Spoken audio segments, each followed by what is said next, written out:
जी हाँ, दोस्तों स्वागत है आपका इस विज़िट चैनल में। दोस्तों आज के इस वीडियो में बात करेंगे हम यूजी पीजी एडमिशन्स 2024 के बारे में। आपको पता है कि एमपी के एडमिशन स्टार्ट कर दिए गए हैं। एमपी के अगर आपको किसी भी गवर्नमेंट या प्राइवेट कॉलेज में एडमिशन लेना है तो ई-प्रवेश के माध्यम से इसकी काउंसलिंग स्टार्ट कर दी गई है। बीए, बीकॉम, बीएससी और एमए, एमकॉम, एमएससी में एडमिशन लेने के लिए। तो जब हम एडमिशन लेते हैं तो सबसे पहले हम रजिस्ट्रेशन करना पड़ता है। रजिस्ट्रेशन के बाद हमें चॉइस फिलिंग करना पड़ता है। दोस्तों यहाँ पर हम अपनी चॉइस फिलिंग को कर रहे हैं ना, तो चॉइस फिलिंग को करते टाइम पर हमारे पास में एक एरर आ जाता है और वहाँ पर दिखाई देता है हमें candidate not allowed for choice filling kindly check rule book, जैसा कि आप स्क्रीनशॉट में भी यहाँ पर आप देख पा रहे हैं। तो इसका मतलब क्या है, हम चॉइस फिलिंग क्यों नहीं कर पा रहे हैं? रजिस्ट्रेशन तो हमारा सक्सेस हो चुका है, लेकिन जब रजिस्ट्रेशन कर रहे हैं तो रजिस्ट्रेशन के बाद में जो चॉइस फिलिंग करना होता है वो हम चॉइस फिलिंग नहीं कर पा रहे हैं। और चॉइस फिलिंग करते टाइम पर हमारे सामने इस तरह का मैसेज आ जाता है। हम अपना एप्लीकेशन नंबर डालते हैं, डेट ऑफ बर्थ डालते हैं, पासवर्ड डालते हैं, कैप्चा कोड डालते हैं, सबमिट करते हैं और फिर हमें दिखाई देता है candidate not allowed for choice filling, kindly check rule book. यहाँ पर लिखा गया है कि कैंडिडेट यानी कि छात्र आप अलाउ नहीं है चॉइस फिलिंग करने के लिए।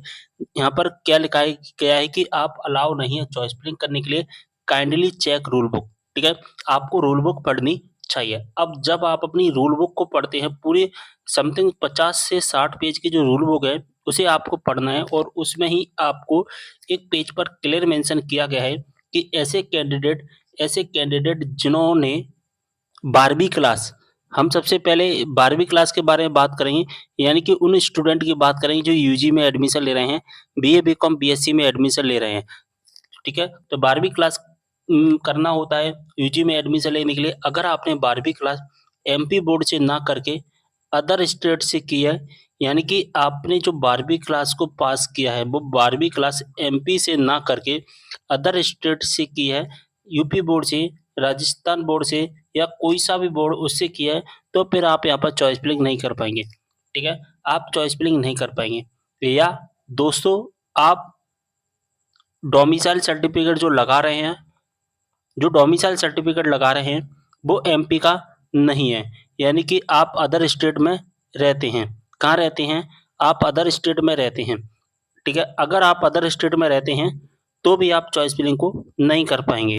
तीसरी कंडीशन है तीसरी कंडीशन है कि आपने 12वीं क्लास किया, ठीक है? आप भले ही एमपी बोर्ड किए हैं, आपने 12वीं क्लास किया, लेकिन आपकी 12वीं क्लास में सप्लीमेंट्री आई है, ठीक है? आपकी 12वीं क्लास में सप्लीमेंट्री आई है, तो भी आप नहीं कर पाएँगे अपनी चॉइस फिलिंग को, ठीक है? बात समझ में आ गई? अगर हम पीजी की बात करें हम पीजी की, तो पीजी करने से पहले हमें यूजी करना होता है। अगर आपने यूजी अदर स्टेट से किया है, एमपी से ना करके अदर स्टेट से किया है, तो फिर आप चॉइस फिलिंग नहीं कर पाएँगे, ठीक है? आप यूजी के आपने यूजी किया है, ठीक है? यूजी किया है, अदर स्टेट से किया है, तो नहीं कर पाएँगे। यूजी किया है और आप भले ही एमपी में रह रहे हैं, अदर स्टेट के हैं, तो नहीं कर पाएँगे। अब आप दोस्तों यूजी कर रहेंगे, तो फिर आपको एमपी से करना पड़ेगा, तब आप चॉइस फिलिंग कर पाएँगे। बात समझ में आ गई?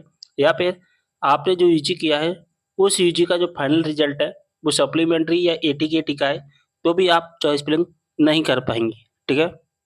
देखिए, ऐसे छात्र जिनकी 12वीं में सप्लीमेंट्री है, नहीं कर पाएँगे। ऐसे छात्र जिन्होंने 12वीं मध्य प्रदेश से नहीं किया है, अदर स्टेट से किया है, तो नहीं कर पाएँगे। आप अदर स्टेट में रहते हैं, एमपी के नहीं हैं, तो भी नहीं कर पाएँगे। यूजी की बात करें, यानी कि जो पीजी में एडमिशन ले रहे हैं, ऐसे छात्र जिनकी यूजी में एटी-केटी आई है, नहीं कर पाएँगे। ऐसे छात्र जिन्होंने यूजी मध्य प्रदेश से नहीं किया है, वो नहीं कर पाएँगे, यानी अदर स्टेट से किया है, नहीं कर पाएँगे। अदर स्टेट में रहते हैं आप, तो भी नहीं कर पाएँगे। बात समझ में आ गई? सारी इन्फॉर्मेशन मैंने आपको समझा दी। अब बात तो ये क्लियर हो गई कि हम क्यों नहीं कर पाएँगे। अब लेकिन यहाँ पर बात ये भी तो फँसती है ना कि हम रजिस्ट्रेशन कर लिया है, हम मध्य प्रदेश में एडमिशन लेना चाहते हैं और मध्य प्रदेश में एडमिशन होंगे, ऐसा तो नहीं कि अदर स्टेट के तो नहीं होंगे, तो अब कब होंगे? यानी कि चॉइस फिलिंग कब होगी? तो दोस्तों, आपकी जो चॉइस फिलिंग होगी, मैं आपको क्लियर कर दूँ, जो हमारी चॉइस फिलिंग होती है अब, वो होगी सीएलसी राउंड में, ठीक है? वो होगी सीएलसी राउंड में, ठीक है? कब होगी? सीएलसी राउंड में। अभी हमारा फर्स्ट राउंड चल रहा है, ठीक है? अभी हमारा फर्स्ट राउंड चल रहा है। फर्स्ट के बाद हमारा सेकंड राउंड आएगा, ठीक है? और सेकंड के बाद हमारा सीएलसी राउंड आएगा। जब हमारा फर्स्ट राउंड समाप्त हो जाएगा, सेकंड राउंड समाप्त हो जाएगा, सीएलसी राउंड स्टार्ट होगा। तो इस सीएलसी राउंड में ही आप चॉइस फिलिंग कर पाएँगे, ठीक है? आप चॉइस फिलिंग कर पाएँगे। आपका रजिस्ट्रेशन नंबर, जो आपने रजिस्ट्रेशन फॉर्म भरा है, वो रजिस्ट्रेशन आपका यहीं काम करेगा ऐप, ठीक है? बस जो चॉइस फिलिंग है, वो चॉइस फिलिंग आप फर्स्ट में नहीं कर पाएँगे, सेकंड में नहीं कर पाएँगे, लेकिन सीएलसी में कर पाएँगे। आपको सीएलसी का इंतज़ार करना पड़ेगा। बात समझ में आ गई? सारी इन्फॉर्मेशन आपको अच्छे समझ में आ गई होगी। तो वीडियो को शेयर कर देना सभी के साथ। स्टूडेंट काफ़ी डाउट क्रिएट कर रहे थे, परेशान हो रहे थे कि क्यों नहीं हो रही है, तो मैंने यहाँ पर सारी चीज़ें समझा दी हैं। मिलते हैं अगली वीडियो में एक और जानकारी के साथ, तब तक के लिए बाय।